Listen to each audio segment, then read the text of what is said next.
You're listening to the Tribecast at tribejournal.org.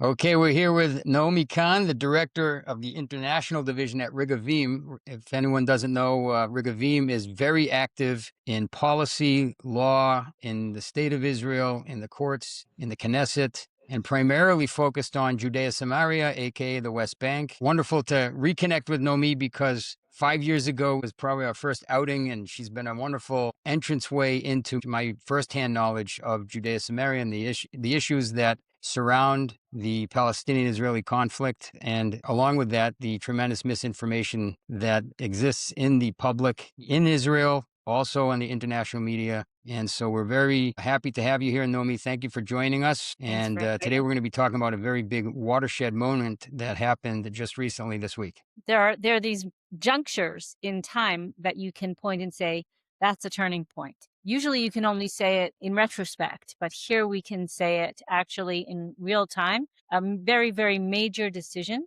that we have been calling for and working for many years has finally been implemented. And it sounds very, very technical, but it's also very straightforward and very commonsensical. And that is that the authority that is empowered and in charge of law enforcement in Area C, the area under Israeli administration and jurisdiction in Judea and Samaria, the civil authority was finally given full administrative powers to impound heavy machinery used in the illegal construction and illegal infrastructure creation by the Palestinian Authority. So we anticipate that this is going to make a huge difference on the ground and completely stem the tide of illegal construction in areas under Israeli jurisdiction.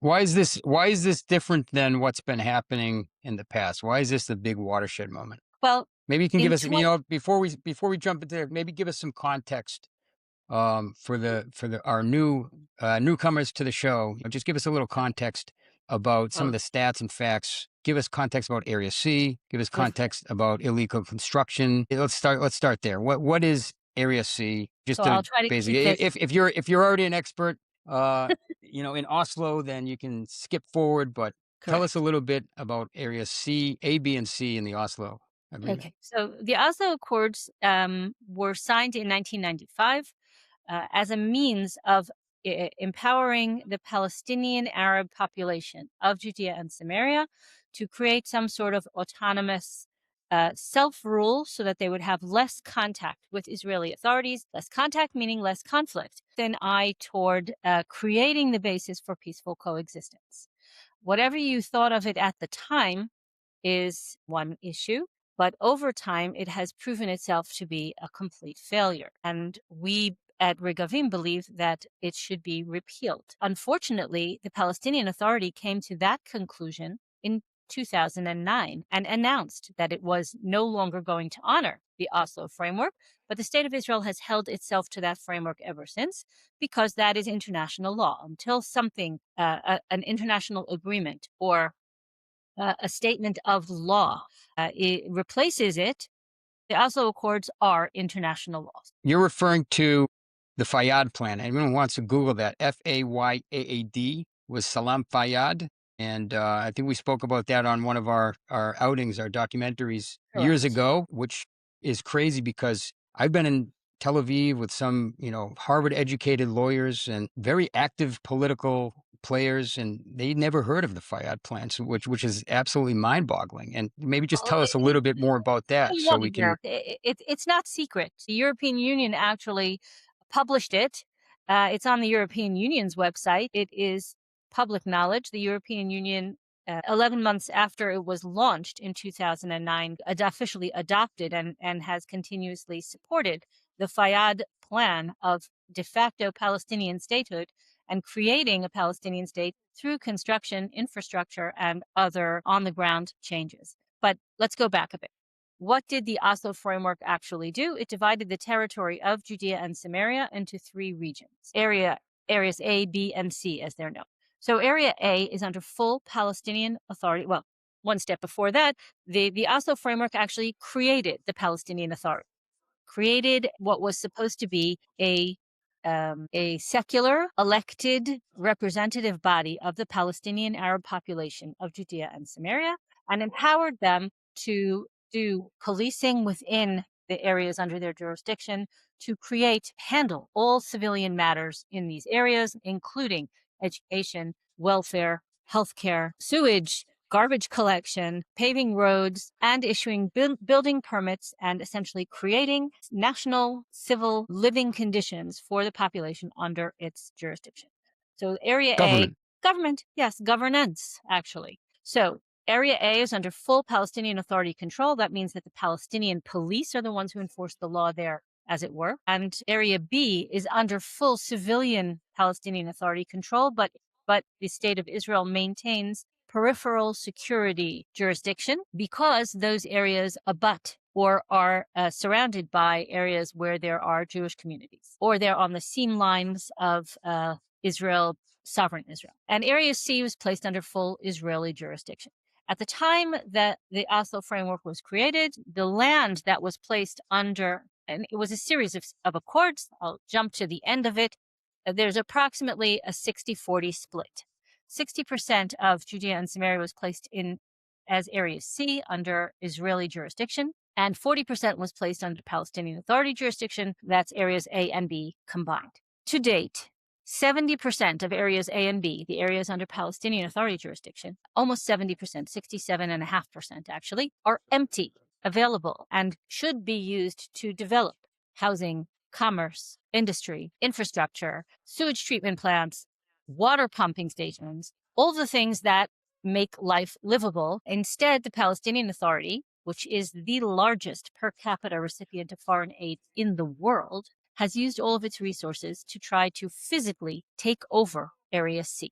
And this is where the Fayyad plan comes in. In 2009, only 4 years after Israel ceded the very last inch of territory to Palestinian Authority jurisdiction that it committed to do, Palestinian Authority announced that it would no longer honor the Oslo framework, and would, in fact, without negotiation, without compromise, without any concern or reference to Israel's security needs, would create a Palestinian state in the entirety of Judea and Samaria. And it would do that by simply creating facts on the ground.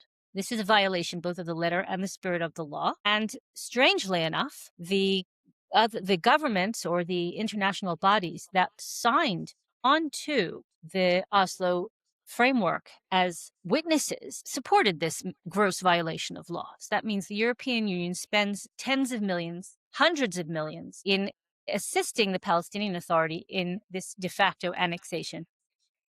And the United States, up to a certain point, until the present administration, was actually doing the same on a different scale and in different ways, but through what was known as U.S. aid, which has now been shut down by the current Trump administration. European governments are fully engaged in illegal activity in Area C, which not only erases the differences of jurisdiction, but completely undermines Israel's authority and drives the entire region to conflict. Because when you then, if the state of Israel upholds the law and demolishes illegal structures, and it does so, unfortunately, until recently, extremely rarely, only when there were egregious security threats, meaning massive permanent structures on major Israeli thoroughfares, things that were used as launching pads for terrorism, other things like that. European governments actually threatened to sue the state of Israel for compensation for the illegal structures that they helped to build and that were being used both as an affront to Israeli sovereignty and as a challenge to Israeli security. So we have a bit of an absurd situation. And because of all the international involvement and support for this project, Israel was afraid for too many years to respond, to react, to actually uphold the law and to exercise its rights and its responsibilities for maintaining law and order in Area C. So that's where we Okay, stand great. now. So basically, the facts on the ground are actual housing, are infrastructure for government or commercial real estate, their farms. The facts on the ground that are being funded, what you're saying is that they're being funded by the European Union, are actually part of the infrastructure that is taking over Area C, which is designated by the Oslo Accords for the Jewish state. Um, I wouldn't put it that So, way because the Oslo Accords did not make any determinations about the final status, the political status of any of Judea and Samaria. What it said was that the jurisdiction, the responsibility for upholding the law in each of the areas was clearly defined. The borders are very clearly defined, and the final status was supposed to be achieved through negotiation, which the Palestinian Authority never agreed, never actually engaged in, never made any real attempt to negotiate a political resolution for coexistence and for sharing the territory or for dividing the territory. Because from the very beginning, they never actually upheld any of the basic principles of the Oslo framework. The first thing they were supposed to do was to change the Palestinian National Charter, which calls for the destruction of the state of Israel entirely, and they never did that. The second thing they were supposed to do is stop educating for hatred, anti-Semitism, and incitement, and they never did that either. The third, fourth, fifth, sixth things, all the things that they were required to do, such as protect archaeological and historical sites, they erase them, they demolish them, they pave over them. They were supposed to create water systems, water delivery, sewage, improve the lives of the people under their jurisdiction. They never did any of those things, and it's causing massive environmental crisis all through Judea and Samaria and impacting the entire Middle East. That's a topic for another day. But it wasn't, the Oslo Accords don't say, well, this will be part of this state and this will be part of that state. In fact, the Oslo Accords never, ever mention a Palestinian state, and no government of Israel, no government, including the Rabin government and including the Bennett government and including pretty much every government of the state of Israel, has ever agreed to a Palestinian state, because that would essentially mean the end of the Jewish state. But again, a topic for another day. The yeah, fact you're on the saying ground, security-wise, that would mean the end because it would be just an impossible border to defend against. correct. So, And then what about? aside from everything else, I just want to sum up the Yeah. situation on the ground as it stands right now. Well, 1 second. The Oslo was in 94, and then Fayyad plan was in 2009. What you just described was during that period primarily, right? No, it continues to this day. So we Right, track every but year. that the agreement was supposed to be actualized during that early stage, which clearly Fayyad was just the sort of icing on the cake where they publicly declared they're not going forward with the Oslo Accord. Correct. The Oslo Accords, the official name of the Oslo Accords is the interim agreement. It was supposed to be an interim agreement that would allow negotiations over a 5-year period, resulting in a political resolution of the conflict. And that never happened. But because it never happened, doesn't mean that that framework is null and void. There is a basic underlying internationally accepted legal principle that unless something else replaces it, that remains the law, and that is international law. So Israel holds itself to that law, does not allow or encourage any presence whatsoever of Israelis or Jews or even non-Muslims into areas A or B, maintains very, very careful records of Area C, and should be maintaining the pristine nature of the open spaces that were supposed to be negotiated about, but has failed to do so, which has left the void into which the Palestinian Authority has entered aggressively. So at present, there are over 103,000 illegal Arab structures in Area C. We also track illegal construction in the Jewish sector because we are often told, well, both sides are building illegally, so why are you focusing only on the Arab side? So what I will tell you is that in terms of Jewish construction, illegal construction, unpermitted Jewish construction in Area C, the area under Israeli jurisdiction, the grand total of structures that actually are outside of recognized Jewish communities is less than 500 structures. And again, I'll repeat, 103,000 illegal Arab structures in Area C that are changing the security reality on the ground, causing a security threat and a political threat in terms of changing the borders between the two communities, as opposed to approximately 500 illegal permitted structures that are outside of recognized communities in the Jewish sector. And I will also say that the majority of those illegal Jewish structures are actually on land that is being used by permission of the government itself, Those are the farms that you will read about very, very often in the news. And those farms are actually encouraged by the government of Israel because the farms protect the open spaces in Area C from being overrun by illegal Arab construction. So although those structures don't have permits, building permits, it is permitted land use. And those things have to be organized in terms of the law. We're working on that as well. But Very that brings us, interesting. Very yeah. interesting. So that's a good segue into what just happened. It's good context. Did you want to summarize, or that was your summary? That is the summary. I will say that the context has been another thing that you have that you need for background to understand all of this is because Judea and Samaria were never officially declared as of 1967 when Israel returned to this area. Israeli law was not extended to this area, and the state of Israel voluntarily, unilaterally decided that it would treat this in some aspects as occupied territory, or the people who were living there would be treated as if they were living under occupation. So Israeli law does not apply. So what law does apply? It's essentially the sovereign in this area, in Area C, is the military, the IDF. And there's a branch of the IDF called the Civil Administration that is in charge of law enforcement in this area. So the Civil Administration has very, very peculiar set of guidelines that do not necessarily align with Israeli law. Israeli citizens living in Area C are subject to Israeli law. The land itself is subject to a series of strange legal constructs going all the way back to Ottoman land law, including Jordanian law, including mandatory law, including military legal directives, all this sort of thing. And the Palestinian Authority has consistently taken advantage of this strange mix of regulations and the non-existence of a coherent and cohesive legal system in order to advance its de facto annexation of the territory.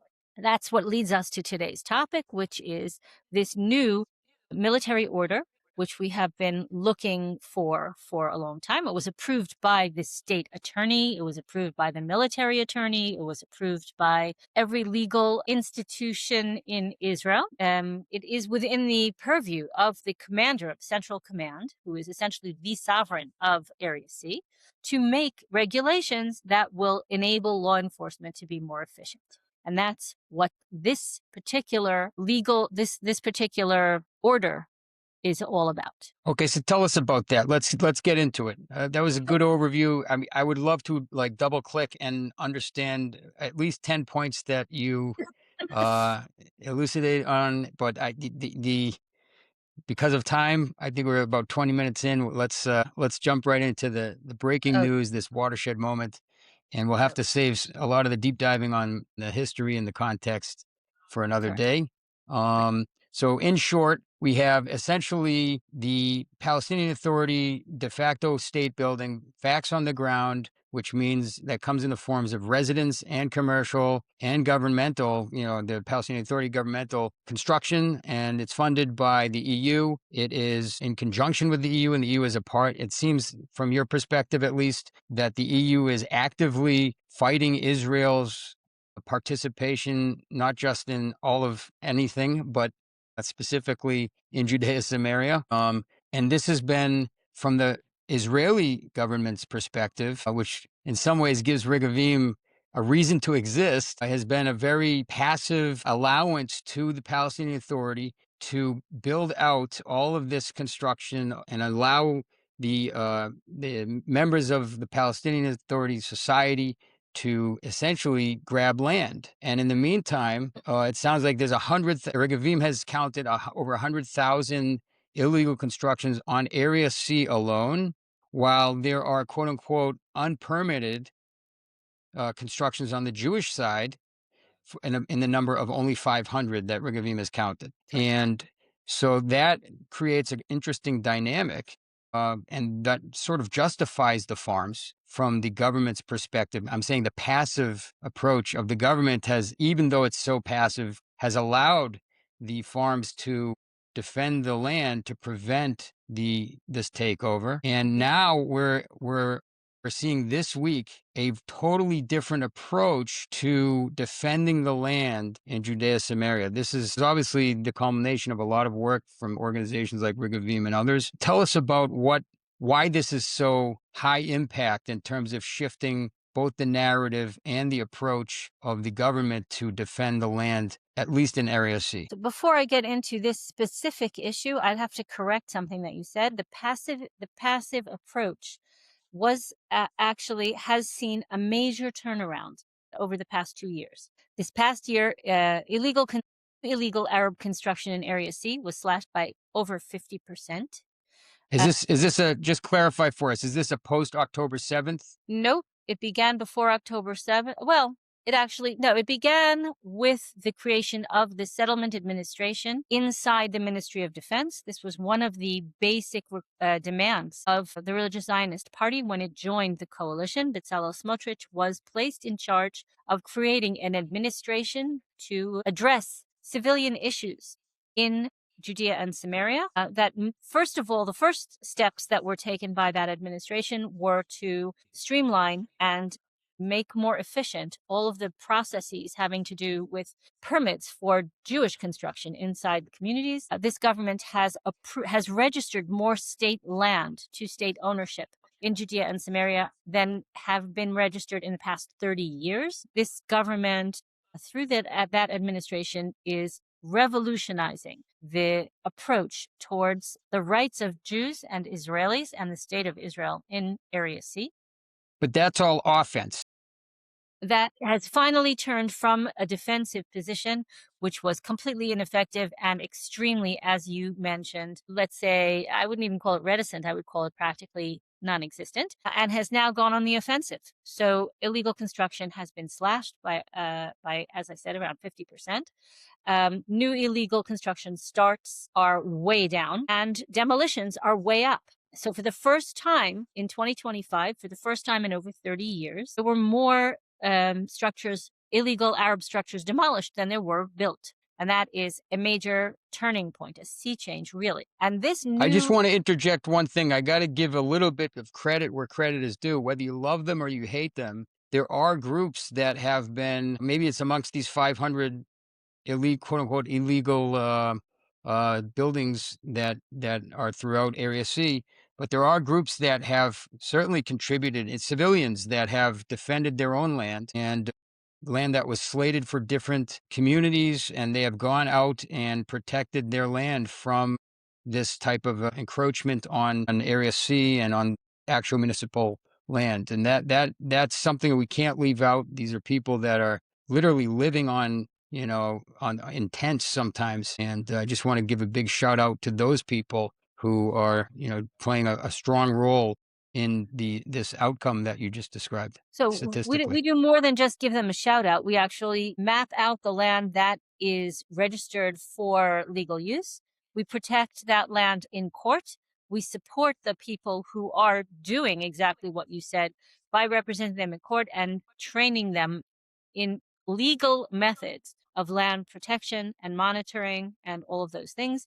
Well, that's great. I'd love to. That's going to be an episode by itself if we could talk about that. Well, Yes. Just a few months ago, there was a big event that really, really caught my eye. And so, but maybe we'll leave that out today. We'll focus on this tremendous success in terms Yes. of shifting the paradigm. Correct. So part of that paradigm shift is we identify holes in legislation or holes in administration that are allowing the Palestinian Authority to take control of more and more of Area C.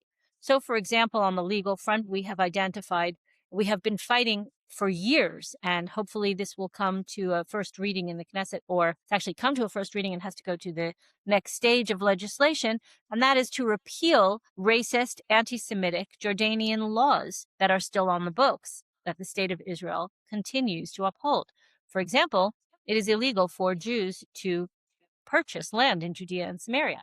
The Jordanians created Jordanian law number 40, which prohibits this. And rather than strike down this law, the state of Israel has worked around it for many years. But it is an expression of the, I would say, the bias against Jewish rights in Judea and Samaria. This is an incredible point. Sometimes I get contacted by journalists and whatnot. I had a major mainstream media company, Pulitzer Prize winning journalists. They visited tribejournal.org and spent some time there, and then we got the coffee. And after about an hour and a half of them grilling me, I said, if you don't mind, I'd like to ask you a few questions. And I asked them, I'm not going to go through it now because it's not the topic, but there were 3 strikes, even 4 strikes, and they were out. I mean, they literally were reporting on things that they didn't know, that a Jew personally, legally purchasing land from an Arab is punishable by death by the Palestinian Authority.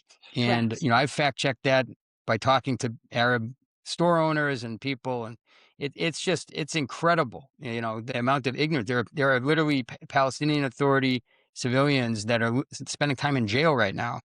Correct. That's the good outcome, is if they get a life sentence in jail as opposed to, being murdered by the Palestinian Authority. So we can't emphasize this enough. I mean, it's completely racist. So, but now And that's there from are other Jordanian examples. law, or that's the Ottoman Empire era still around? What is that? Is that the Section 78? Jordanian law number 40. There are other things that are based on Ottoman land law that are also, I would say, racist and highly biased. I would say, yes, there is apartheid in Israel, and it is anti-Jewish apartheid.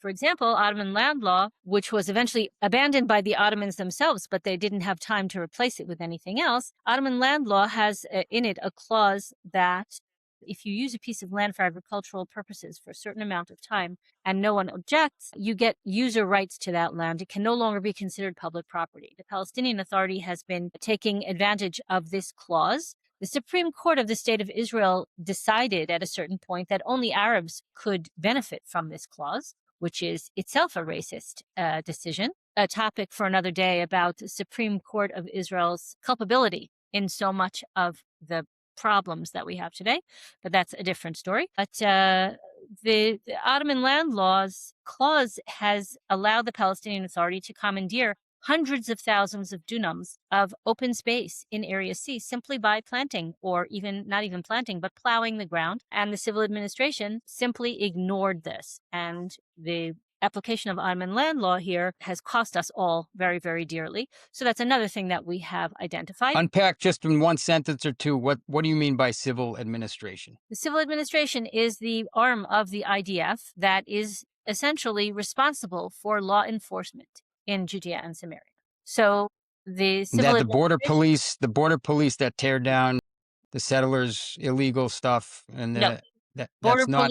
Police have nothing to do with it. There's a separate unit within the IDF called the Civil Administration, and they are responsible for all things having to do with law enforcement over the Green Line. But who's tearing down all the illegal Jewish construction? Civil Administration. Okay, but that's border police. The uniformed officers are no.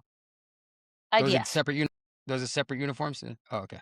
They're IDF uniforms. Sorry. Well, they're usually like blue with the right. It depends. You'll have also support from Israel police, because if it's Jewish property, the Jewish citizens of area, the Jewish residents of Area C are citizens of the state of Israel, and they're subject to Israeli law in some areas. So if it has to do with land law, there's a whole combination of things, which is part of the problem, that the state of Israel created. So sometimes the border police would be deployed to remove construction or. No. Border police don't deal with construction at all. Border police deal with rioting. They'll deal with misconduct of Israeli citizens or things that threaten. Okay.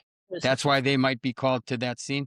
Okay. So the civil administration would be the one to go and demolish the illegal construction, and the border police would be there to make sure the peace is upheld, and there's no crazy riots and things like that to facilitate it.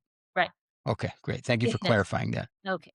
So one of the problems that we identified, in addition, was that essentially when crime is not punished, or when crime actually pays, you're going to have a much harder time preventing. What we found in Judea and Samaria in Area C was that there were almost no sanctions. If an Arab started building something illegal, the civil administration would go to court. The court would issue a work stop order, and they would violate it. They would just keep on going. So what would happen is the IDF would come, they would surround the place, they would take off the roof, and 2 days later, it was back again, right? Or if you had even bigger projects, massive roadworks, the Palestinian Authority has created infrastructure projects in Area C that are the length of the longer, actually, more illegal roads paved by the Palestinian Authority in Area C than the entirety of Israel's highway system. The Wow. distance from Israel to Iceland, for example, that is thousands of kilometers of illegal roads paved by the Palestinian Authority in Area C in order to enable the creation of outposts and the takeover of land. So we said, you have to stop this. Now, obviously, the civil administration can't be everywhere at once. They can't cover the entire Area C and make sure that the Arabs don't take over. But what they can do is that when it is found that there's road work going on, it's not something that happens overnight, right? Some of these projects are massive, hundreds of kilometers long. So we report on it, and the civil administration comes and stops the work. We said, well, do the obvious thing. If there's heavy machinery that's being used illegally to create these roads, impound that machinery. And so they did. The problem was that you and I and every other Israeli taxpayer were paying for the storage and the hauling off and the towing of that illegal machinery. And the person who was doing the illegal work didn't pay for anything, got his machinery back after the 30 days were over and continued the project. So we said, okay, let's make it so that crime doesn't pay. First of all, that the civil administration has the authority to impound and to issue heavy fines, 50,000 shekel a day, whatever it is. If your machinery is being used for an illegal project, you need to pay for us to come out there, to impound it, to store it. And if you don't object within 60 days or pay the whatever it is, then it belongs to the state of Israel. And the state of Israel can either sell it or scrap it or use it for its own purposes. But you forfeit that machinery. That is the ultimate weapon against these illegal projects, because it will become too expensive. And the Europeans will also stop funding it if they see that their money is going. What happens if they don't claim their property? And belongs to us, belongs to you and me, belongs to the state. So it's 50,000 shekels a day.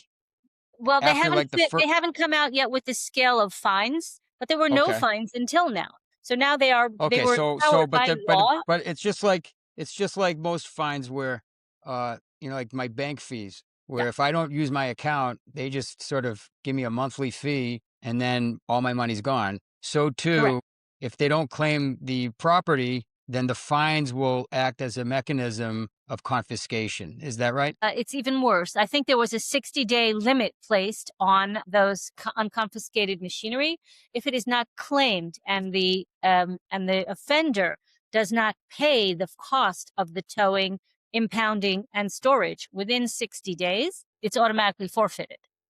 Okay. So and then what idiot would show up and say, "Yeah, I did the illegal construction there. Here's your 50,000 shekels." Right. So some idiots will, because they are big. They have big money behind them. Some of these are, first of all, they're funded But by wouldn't the they go to jail? So that's a different story. We don't necessarily have the authority. The civil administration certainly doesn't have the authority to put them in jail. And that offense is not, at this point, punishable by jail time, as far as I know. Is it criminal, or how does that work? Is it like getting a speeding ticket? No. So because this is a military issue, this is considered a security offense. So, but it's not an offense published by prison time, and the civil administration doesn't have that authority at this point.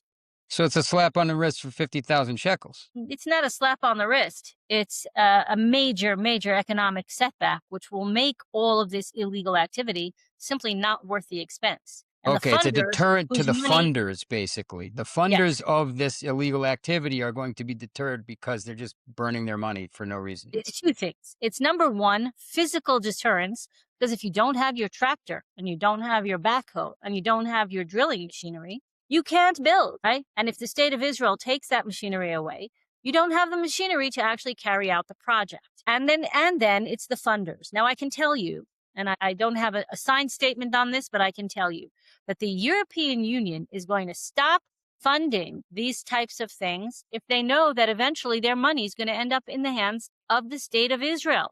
and not in the hands of the Palestinian Authority. They have no interest in funneling the money through to buy machinery that is eventually going to become the property of the state of Israel. They'll just stop. Now, I have another question for you. Let's go back to our introduction. The Palestinian Authority was created, and the division of the territory was created in order to develop normal living conditions, autonomous living conditions for the Palestinian population, right? The Palestinian Arab population of areas A and B. That's the If they claim. really had a housing crisis and they really had a need for all of this construction, road work, water systems, building things, all this stuff, why not do it in the areas under Palestinian Authority control? Then they Right. won't As have you the said, now. 70%, according to Yeah, Regavim, 70% is exactly. undeveloped in the, Exactly. yeah. And what we've said all along is, yeah, the European Union wants to make life better for the Palestinian Arab population of Judea and Samaria. We're all for it. We've been trying to do that for decades. What's the best way to do that? Pour all your resources into taking over Area C, or actually do what the Palestinian Authority was created to do to begin with, and that is to govern in areas A and B. Build houses, So, make roads, make water yeah. systems, make electricity, bring high-speed internet, do all the things that a government is supposed to do to improve the lives of the people under their jurisdiction in the areas under your jurisdiction. But they're not interested in that. I want to tie this into the, it sounds like eerily familiar when we saw Hamas take over Gaza and use aid funding to create its war infrastructure. Why isn't this a security? It is a security issue now to deter future. Why isn't it more aggressive? Why is if they can ride those white pickup trucks and motorcycles down these roads, why isn't this being treated as a major security breach, a major threat to the hundreds of 500,000 plus residents, Jewish residents of Judea Samaria? I want to note that I did not feed you that question and I did not pay you to ask that question, but that has been our claim since Regavim was founded 20 years ago. There is no such thing as innocent, civilian, illegal construction in Area C. It is there for political, strategic, security reasons. There's no Well, other reason for it to be there. I'm asking a different question. I'm saying this isn't political. This is military. Correct. All of this quote unquote civilian construction is not because there's a housing crisis or anything else. It's there to A, change the map, and B, to create a threat or the launching pad for an October 7th style invasion throughout Judea and Samaria. And after October 7th, the rest of the country finally said, wow, Regavim's been drilling away at us about this for 17 years. Maybe they were right. We were saying the exact same thing down on the southern border when they were allowed to build right up to the border with Gaza. And they used those very same structures to launch October 7th and to Yeah. dig tunnels through which people were kidnapped and held hostage. All of these things are happening at it's the same people, it's the same mindset. The Palestinian Authority and Hamas are not rivals. The Palestinian Authority has declared over and over and over again, especially after October 7th, that they are partners with Hamas and Hamas will always be part of the Palestinian framework, right? So who are we having these conversations with? We know exactly who's on the other side. And your Harvard educated journalists, it's not that they heard about this because it's a secret. It's because they don't want to hear it. Because when you hear that the Palestinian Authority shares Hamas's goals and approves of Hamas's tactics, and over 80% of the population of areas A and B support Hamas, then you know that Israel has to roll back the clock and re-examine the basic principle. Are For these our people for our interested listeners, in? if they want to Google that statistic of 80%, what was the name of the survey there? Do you remember? It's actually a Palestinian survey company, the Palestinian Research Center. They're the authoritative source, and they are extremely accurate, and they poll support for various parties, factions, leaders, etc. in the Okay. Palestinian Authority. So tell me, I just, not to push back too hard here, but because it is a tremendous paradigm shift and success to be able to confiscate the property of people who are constructing illegally on Area C. But what do you think? Do you think it's enough? Do you think that it's light? I mean, it's a big pivot from like the best defense is a good offense. So that small, hole in the dam, if you will, of the passivity of allowing the Fayyad plan to take effect is a success. But what are your thoughts? Is it too little, too late? It's never too late. It's little and it's big. I think it's part of a larger picture. I think what we try to do always at Regavim is like what we do in the field. We start with the very, very smallest detail. We put all the dots on a map, and then we take a step back and we look at the picture that emerges. I think here is the same thing on the positive side. The dots on this picture are the Knesset voting overwhelmingly against Palestinian statehood. That would never have happened in the past, but over 90 members of Knesset voted against a Palestinian state at this time, and that is huge. People have woken up. That vote would never have passed before October 7th. People have begun, and our elected officials have begun to actually internalize that the people on the other side of this quote unquote equation are not interested in the same things that we say they are. They're just not. Okay. So that's one point on that, one dot on the picture. Another is the massive rise in enforcement against illegal structures. And I'm not talking about tents and animal pens. I'm talking about the civil administration at this time, this past year, knocking down large, permanent story structures, even in Area B, in areas where they are technically under Palestinian Authority jurisdiction, but present a security threat to Israeli thoroughfares. I'm also talking about, so that's the point of demolitions and the point of deterrence. When the other side begins to understand that the civil administration is actually going to do something, they won't throw their money down the drain. So they are fewer and fewer illegal construction starts as time goes on. That's another point. And this point as well, when we're talking about not even construction, but road work or water delivery systems to enable construction of illegal structures or quote unquote villages, we call them outposts, then yes, it's another dot on that picture. Picture altogether, when we put all those dots down on the page and take a step back, the picture is we are moving. The government of Israel is finally moving from a defensive position, from an almost completely passive position in the face of Palestinian Authority annexation of Area C, and is now taking a proactive stance and actually turning the tide back and reclaiming and registering state land and approving new Jewish communities and approving construction in existing communities and changing legislation so that the default position recognizes the rights and legitimacy of the Jewish presence in Judea and Samaria, starting with Area C. Okay, very thorough. I wish I could take callers, to ask you questions, because then I could blame all my questions that I've heard over the course of years with friends and whatnot that may sound ridiculous to the average person, maybe even the expert like yourself. But why not just approve houses on those roads? Like, wouldn't that deter them from building more roads?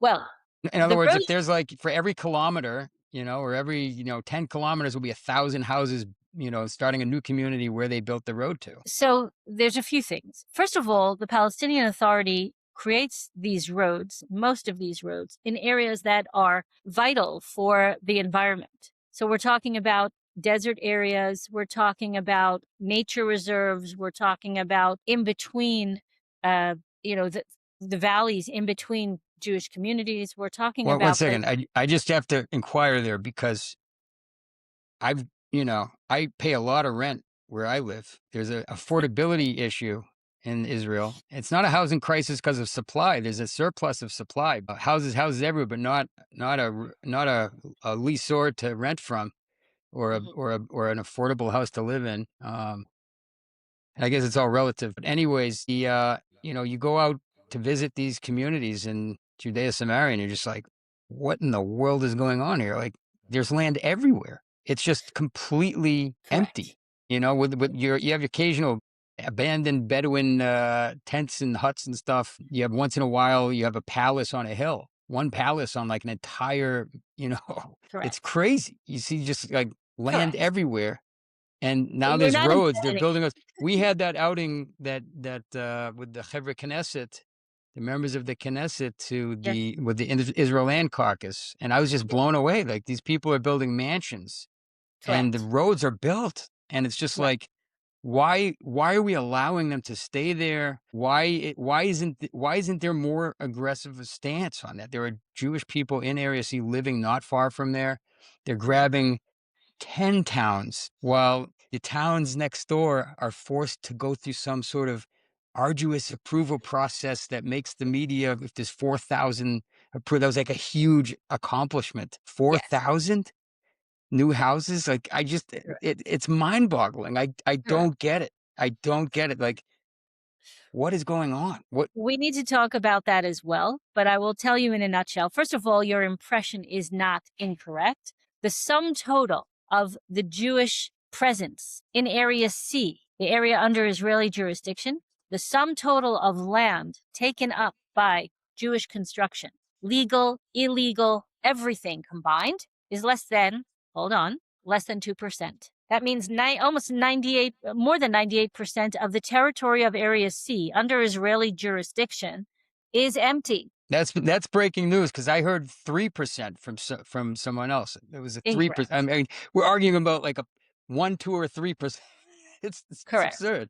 But what you're saying is that Efrat is a huge city with a large population on a small plot of land, basically. Correct. So a new area of Efrat has finally been released of decades of Peace Now lawsuits. Is Givat Ha'itam? Oh yeah, we have actually a documentary coming out on that from a year ago Correct. when we were out there. I still haven't had Correct. time to publish it, but if anyone's interested at tribejournal.org, we'll get the whole Ye- backstory on how that was started, and then we'll have to do a Yes. follow-up episode on the actual approvals. But yeah. Correct. But part of what this new administration, headed by Bezalel Smotrich within the Ministry of Defense, part of what it did was to remove some of the insane bureaucracy involved in the process of approval for new Jewish construction in Yehuda and Shomron in Area C. So that is actually happening. It is more units have been approved for construction over the past year and a half than were approved in decades combined beforehand. So we are moving in the right direction there as well. There's still quite a lot of work to be done, and quite a lot of work has to be done in terms of registering the rest of the land of Yehuda and Shomron to the Israeli government. So we're working on all sorts of things that will impact the availability of land for construction and streamline the processes afterwards. But But I again, guess my question is more specific, the how much nature reserve do we need? It is a desert. I'll tell you Like, I something. can't say it more clearly than that. Like, I just don't get it. It's a desert. Like, what are Uh, we saving in these nature reserves? We just had we had I don't know if you know, whatever, Eva Bigman, yes, who's more focused on the 1948 borders and the approval process within, that. And that's one of the things that he pointed out, was that there's such an emphasis on saving a flower, and so therefore within the 1948 borders, yes, there's a tremendous amount of pushback from the bureaucracy, institutional bureaucracy that was created, correct. and the Attorney General's office being part of that and whatnot. Yes. I've been trying to unpack this for many years now, and it's So just you're missing some crucial information. It's not as simple as you think it is. You say, okay. okay, Let's hear. how much nature reserve do we need? And it's a desert. And what are we protecting out there? The nature reserve that you're probably referring to, the one we visited with the Land of Israel caucus, where the Arabs are illegally building massive villas, hotels, etc., etc. If that area is not protected properly and used properly, it will kill the Dead Sea. If the Dead Sea is damaged further than it already is, and it is massive, massive environmental problems there, then life here will be unlivable. The entire Middle East will be impacted, but the state of Israel will not be able to survive without the Dead Sea. It is the linchpin of our ecosystem. And Really, that's yes, wild. yes. And Pun not intended. But tell me part why. of the Why? problem there is, for example, the Dargas stream which is completely polluted. The Palestinian Authority is dumping massive, untreated, toxic waste into the Dargah stream. And it is not only polluting that nature reserve, but that water all goes straight down to the Dead Sea. And we, thankfully, after years of Regavim's intensive work, convinced the government to take enforcement responsibility to protect the nature reserve that was placed under Palestinian Authority jurisdiction under the third installment of the Oslo framework, the Y Accords. So that is the area that we visited. But the pollution that's happening there, the massive construction and the destruction of flora and fauna there is minor compared to the massive disruption of the lifeline of the Dead Sea through that desert area. So okay, that would explain why east of Meitzad and Nekedem is also is designated a nature reserve.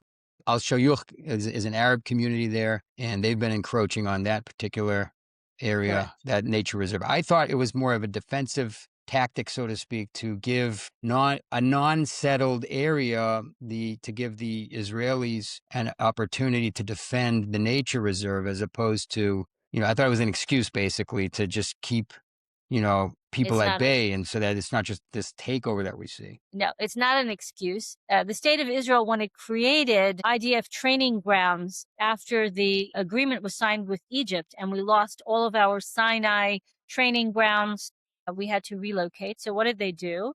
They said, we will do our training in areas that we cannot settle because of environmental problems, like the desert areas that became the Y Nature Reserve, that area outside of Pnei Kedem and Meitzad. Those are crucial for the environment, so we can't build there.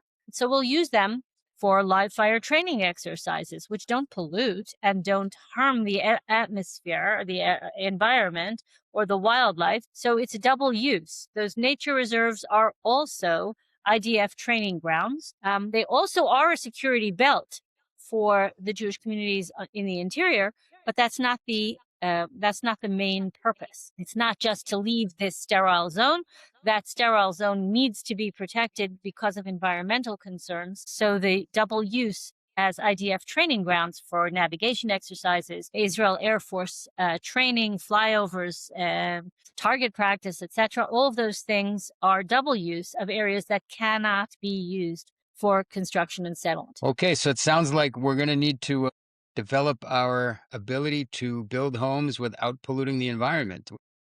Indeed. Yeah, and that sounds like a nice kivun, a nice direction that the technology can go towards. We And have it already. I invite you to visit Ma'ale Adumim, a desert community that recycles all of its water, that has practically zero impact on the desert. well, no, Naomi, I was letting you off the hook, but now you say the technology exists, so my Yes, it question does. stands. I guess we'll have to check that out then. I guess I'll have to, maybe you can connect me to someone over there that is in the Absolutely. know in terms of that technology, because that sounds fascinating. Yes, indeed. We're definitely into frontline communities and covering the story and giving them the spotlight. And we really appreciate your insights here. It certainly affects hundreds of communities all over Judea, Samaria, and even up north and down south. So we appreciate the time and shedding some light on this very big watershed moment and momentum builder, hopefully. And we'll see where this goes. Maybe we'll follow up in the months to come or years to come, and we can get an update. Terrific. Thanks for inviting me. Naomi, thanks for your time and everything you Pleasure. do, and we look forward to our next visit. Indeed. Thanks. At TribeJournal, we tell the untold. You can find more great content like this at tribejournal.org. Thanks for being with us.